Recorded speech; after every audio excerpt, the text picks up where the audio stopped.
I never thought betrayal could cut this deep. She was my best friend, my sister in everything but blood. We shared secrets, dreams, and every little detail of our lives. I trusted her more than anyone, but I never imagined she would take the one person I loved the most. This is the story of how my best friend stole my husband, and how it destroyed everything I thought I knew about love and loyalty. I guess to really understand the pain I'm in now, you need to know how it all began. My name is Claire. I met Michael, my now ex-husband, when I was 24. He was charming in that way that made you feel like you were the only person in the room. We met at a mutual friend's birthday party, and from that night on, it was like gravity pulled us together. Within weeks, we were inseparable. Late-night phone calls, surprise coffee dates, weekend road trips. It all felt like the start of a fairy tale. Around the same time, I was building an unshakable bond with someone else, my best friend, Emily. We met at work. She was funny, quick-witted, and had this way of making even the most boring day feel like an adventure. In no time, we became each other's go-to person for everything. Bad days, good news, heartbreaks, and inside jokes no one else would understand. When Michael came into my life, Emily was the first person I introduced him to. And honestly, seeing them get along so well made me happy. I thought, wow, the two most important people in my life like each other? This is perfect. The three of us would go out for dinner, watch movies, even plan little getaways together. I used to joke that Emily was the sister I chose, and Michael was the man I'd grow old with. Looking back now, maybe there were signs I didn't see. The way Emily's eyes lingered a second too long on Michael when she laughed at his jokes. The way Michael always seemed to perk up when Emily joined us. But at the time, it all felt harmless. They were both my people, and I trusted them completely. In my mind, there was no reason to guard my heart, because love and friendship were supposed to be the safest places in the world. Back then, we were the perfect trio. Weekends were almost always spent together. Brunch on Saturdays, lazy Sunday movie marathons, and spontaneous trips to the beach just because the weather was nice. Emily wasn't just my friend. She had become part of the family. My parents loved her. My younger sister called her Big Sis. And Michael, well, he said she was like the sister he never had. She was there for birthdays, anniversaries, even our first Christmas as a married couple. In the photos, we're all smiling, wrapped in scarves, holding mugs of hot chocolate. The picture of pure happiness. It's strange. When I look at those pictures now, I see something different. Emily's hand lingering on Michael's arm a little longer than necessary. Michael looking at her in the background of a shot, where I'm not even in the frame. Tiny, almost invisible moments that seemed so innocent back then.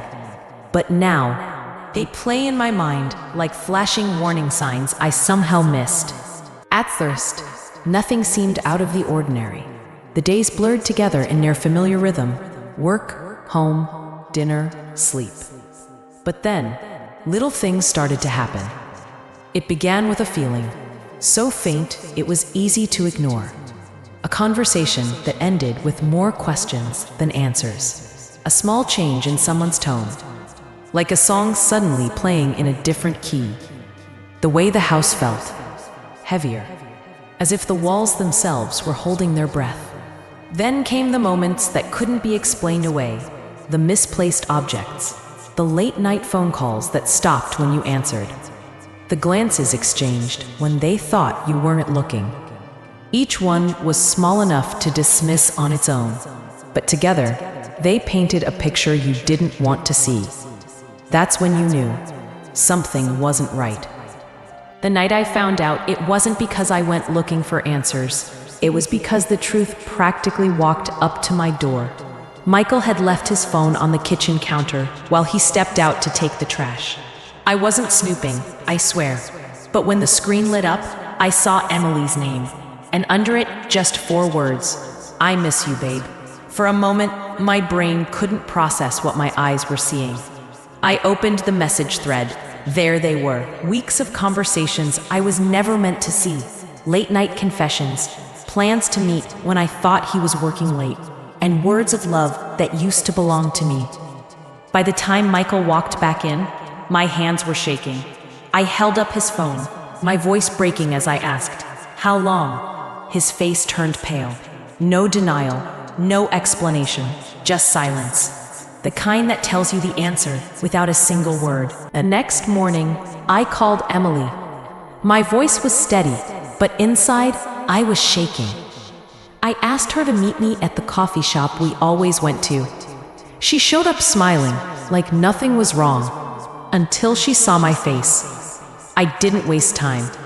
"How long have you been sleeping with my husband?" I asked, loud enough that the table between us felt like it might crack under the weight of the words. Her smile faded instantly. She opened her mouth, but nothing came out at first. Then came the excuses. It just happened. We didn't mean for it to go this far. I didn't want to hurt you. That same night, I confronted Michael again.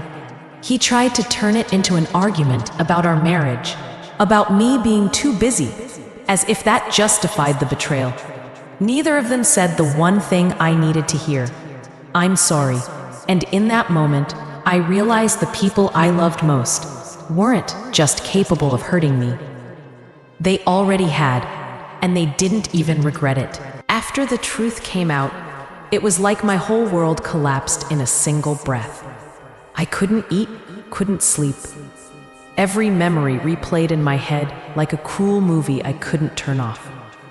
When I told my parents, my mother's eyes filled with tears. My father went quiet in that way that meant he was holding back anger. Friends were shocked, some of them saying they always thought Emily was too close to Michael. Those words stung even more. How could everyone else have seen what I missed? I packed a bag that same night. I didn't care where I was going. I just needed to be anywhere but there. Michael begged me to stay and talk it through, but I was done talking. Emily sent me a long text trying to explain, but I didn't read past the first line. In the heat of betrayal, your mind doesn't think about forgiveness or closure. It only thinks about survival. And in that moment, survival meant walking away from both of them forever.